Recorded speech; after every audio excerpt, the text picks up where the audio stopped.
Chapter 9: The Conservative Counterrevolution in the Era of Reagan and George H.W. Bush. Before Reagan, conservative ideologies were actually the most kind of typical ideologies in the what was called the Gilded Age, which ran from the 1870s to the early 1900s. But during the Great Depression in 1933, FDR became president. He brought with him a whole bunch of kind of liberal and democratic policies, which overtook the conservatism and pretty much weaned it out and made it a minority in the government. And these kind of policies would stick around and lasted from around the late 20s to around the early 70s. But uh, in the late 60s and 70s, conservatism actually made somewhat of a comeback because of what was called stagflation. Stagflation was a sharp increase of inflation and unemployment in the US. This actually caused a lot of people in the middle class to be pushed into a higher tax bracket, so they would pay a lot higher taxes than they were supposed to. And of course, if you had to, if it was hard to find a job, you didn't have a job, and you had to pay a lot more taxes than you were supposed to, you'd be pretty angry.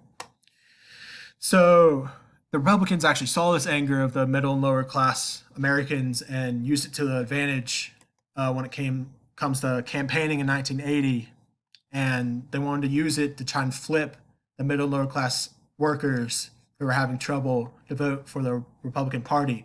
So in 1980, this feller, Ronald Reagan, ran, and he said that he was going to cut taxes and reduce inflation and kind of fix all the problems that happened as a result of stagflation and everything in the late 70s and stuff. He was the former governor of California, and when he ran against Carter in 1980, he actually won and beat him by a landslide. Uh, so when Reagan came into office, he brought back all the conservative ideologies, which had been a political minority for quite some time. Uh, some of these ideologies include social programs was not the answer to fix poverty. Spending on social programs does not help with economic growth, and it was also against federal civil rights. So social welfare was not of importance to Reagan and conservative people. They thought it didn't really help anything, I guess you could say. So Reagan continued. Reagan's first 8 months were actually pretty crazy. He went on what was called a policy blitzkrieg and started to secure major budget and tax cuts.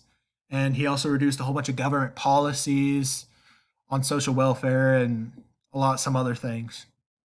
He would introduce this thing called Reaganomics, or supply side economics, which would give businesses tax breaks, which would allows them to produce more in theory, and therefore making the economy grow. On paper, this probably seems pretty smart, but this actually probably didn't really work out well because in 1981, the U.S. went into a recession from 1981 to 1982, and it kind of put a hinder on Reagan's presidency because a lot of people split in half, where like they want to pay more taxes and they didn't. Um, you would think this kind of reduce his chance to get reelected, but actually, when he ran again for a second term, he got reelected and he won by a landslide again. Some other acts that he passed was the Budget Reconciliation Act, OBRA. Uh, as I said before, social welfare and all that stuff wasn't very well. Well, social programs weren't very important to Reagan. He thought they were kind of pointless, so he cut a lot of the funding to them, and this caused 57 programs to merge into seven. And this cut a lot of programs that aided the poor, so that kind of pissed the poor off. And he put a lot of money into the military because the military was very important to Reagan. Another act was the Economic Tax Recovery Act, which helped provide huge tax cuts to many Americans and huge corporations. This made it so the rich people didn't have to pay as much taxes, and the poor people didn't have to pay as much taxes, but still You would think if the rich would pay more, but they didn't. So this pretty much helped the rich get richer because they didn't have to pay as much, and the poor get poorer because that didn't really benefit them. But after Reagan served 2 terms, his vice president George H.W. Bush decided to run, and he actually won.